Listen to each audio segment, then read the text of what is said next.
Well, as parents, it's a constant balancing act between being overprotective and sometimes being super overprotective. But for me, I'm trying to raise strong kids with like good gut instinct. And well, who better to ask for parenting advice then about self-sufficiency than two CIA former spies? That's right.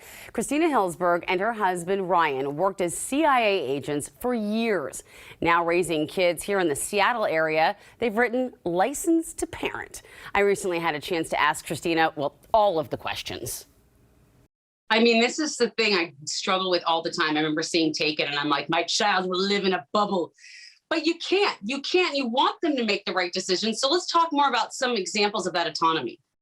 Well, it's so great that you mentioned the movie Taken, because we actually use that as one of the examples in the book of telling our kids to listen to their gut. Oh, are you serious? Oh my God. And so, of course, if your kids are old enough and you feel it's appropriate, there's a great scene in that movie where they're leaving the airport and you see an exchange of glances when the one friend gives more information about where they're staying and that they're alone. And you can see the other kind of hesitate. And we notify, we tell our kids that's a way, of listening to your gut. We pause the movie sometimes and say, look at this right here. Listen to your gut. Don't ignore that feeling. And it all goes back to a CIA technique called get off the X. And that's something we learn in our training. And it's this idea that the X is danger. It can be a person, a place, an environment. And we want to get away from it as quickly as possible, because the longer you stay on it, the more likely it is that you'll be harmed. So teaching our kids what the X could be, and then ways to get off of it in terms of listening to your gut, visualizing an escape route so that you don't freeze in an emergency scenario. And then we also talk about concepts like listening to alarms and warning signals. 90% of the evacuees from the World Trade Center delayed their departure, sometimes up to 30 minutes, to do things like shut down their computer, change their shoes. And so we try to emphasize to our kids, if there's an alarm, even if you think it's a drill, you respond with a sense of urgency. We also discuss sometimes it's okay to ignore authority figures, which can be a difficult lesson, I think, for parents to kind of want to teach their kids, because I'm also in the stage, I have a 3-year-old and a 4-year-old, and I want them to listen to me, right?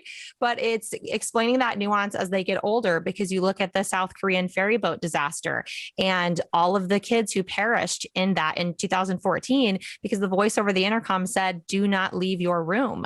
And we want our kids to be able to think critically, so that in a scenario like that, they're listening to their gut. And just because someone is an adult doesn't mean the adult knows what to do in that situation.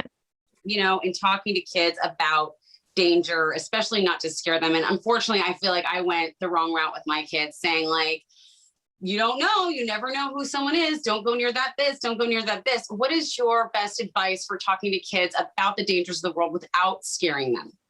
I think the most important thing that we discuss throughout the book is using adventure and fun and along the way, and weaving it in organically. So rather than focusing on a specific topic, whether some families do a day or a week to do emergency preparedness or some sort of danger, rather than do that, it's a part of our daily life, and our kids don't even realize that they're learning it because it is so ingrained in how we approach things. And so every concept that we introduce in License to Parent is emphasizing fun. So for example, when we talk about survival, instead of making the kids scared by talking about natural disasters and landslides and earthquakes, instead we introduce them as adventure bags with our kids when they're 3 years old, and they start to learn what are the types of tools that we would need if we were out and needed to survive, right? And it becomes kind of just naturally ingrained in their approach to life. And instead of becoming intimidating, it can become empowering for them. And it's all about just kind of the ways that we phrase it. And I had the same concern when I first observed Ryan parenting, because I thought, these are kids, I'd rather just protect them, tell them what to avoid, and not expose them to some of these things, while they're so young. Let's let them enjoy life.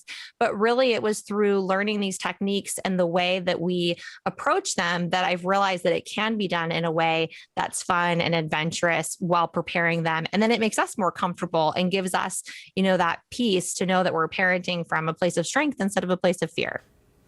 Makes sense. And now I know what I'm getting all of you parents for Christmas.